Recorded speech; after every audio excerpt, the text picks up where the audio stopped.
Machiavelli. When you stop worrying, everything starts working. Machiavellian lessons. Machiavelli. This name alone resonates like a shadow that has hovered for centuries. For some, he is the embodiment of manipulation, of cold and calculating power.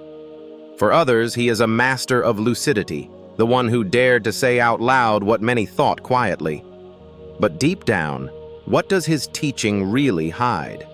And above all, how can his lessons still affect us today, in our personal lives, our relationships, or our most everyday choices? Before diving into the heart of this reflection, take a moment to subscribe to this channel, Shadows and Lessons, to like the video and share your opinion in the comments. Not to inflate numbers, but because each new thought we explore here can change your view of the world, and I wouldn't want you to miss the next one.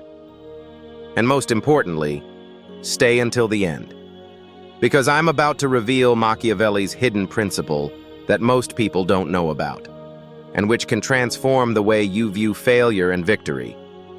Trust me, you don't want to miss it.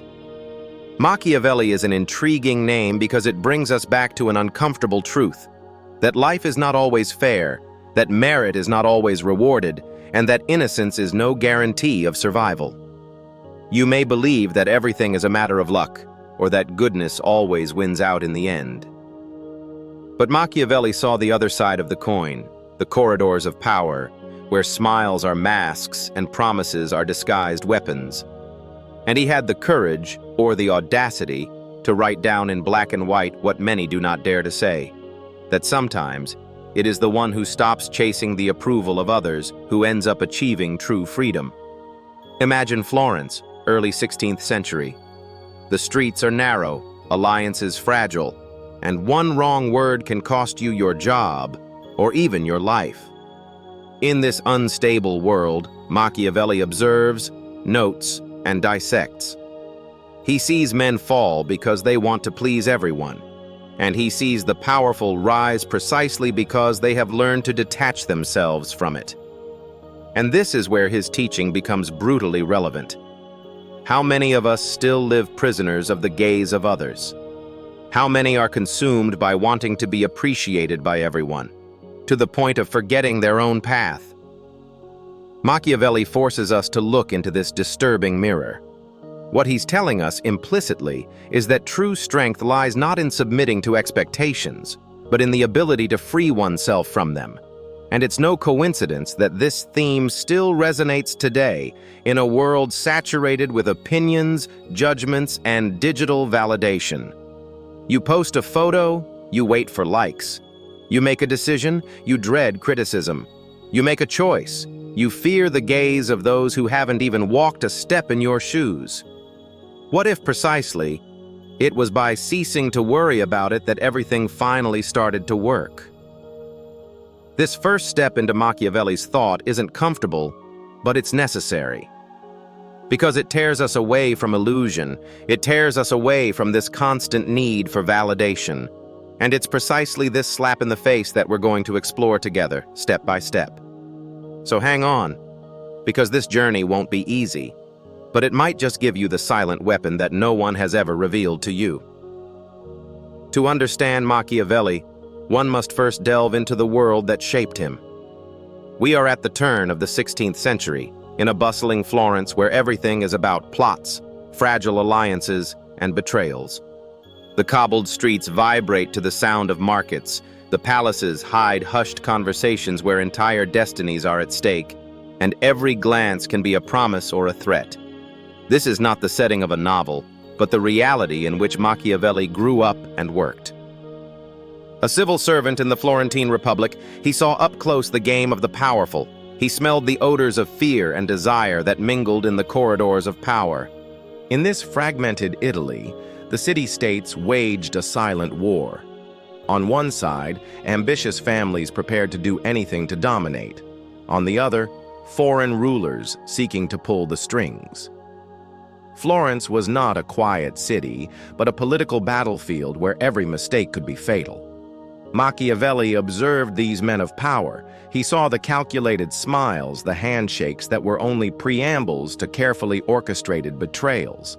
He understood that in this permanent theater, it was not the most just or the most virtuous who triumphed, but those who knew how to play with illusions, manipulate appearances, and above all, keep their cool when everything was shaky. His experience led him to a disturbing conclusion. Men are not guided by honor or morality, but by their interests, their fears, and their desires. This brutal observation earned him a sulphurous reputation, but he only wrote what was before his eyes. He understood that those who sought at all costs to be loved condemned themselves to impotence. On the other hand, those who knew how to wield both prudence and cunning, those who were not afraid to displease, could conquer and retain power. This is why his writings are not simple, abstract reflections, but the fruit of a clinical observation of reality. Imagine for a moment Machiavelli in his study, quill in hand, surrounded by parchments and official letters. Outside, the city is bustling, but he shuts himself away in his study. He reads the texts of the ancients. He meditates on the strategies of the Roman emperors. He compares the victories and falls of the Italian princes. He is not only a thinker, he is an analyst of human behavior, a surgeon of power. And this is where his genius shines. He does not seek to moralize. He seeks to understand, even if it means shocking. His contemporaries did not always tolerate this lucidity. Many accused him of cynicism, of immorality, as if observing reality without embellishment were already a crime. But Machiavelli knew that closing one's eyes to the harshness of the world did not soften it. On the contrary, it was to expose oneself to blows without ever seeing them coming.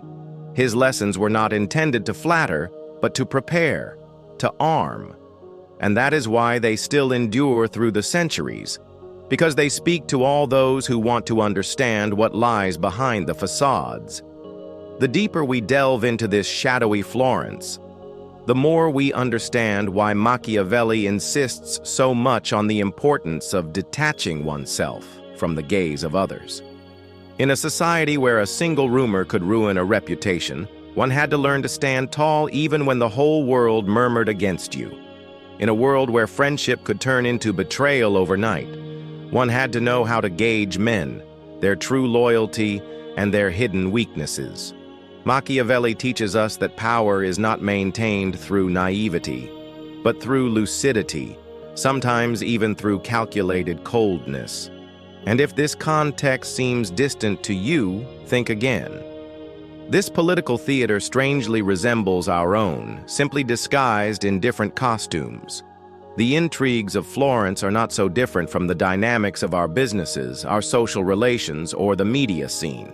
The actors have changed, but the underlying rules remain the same.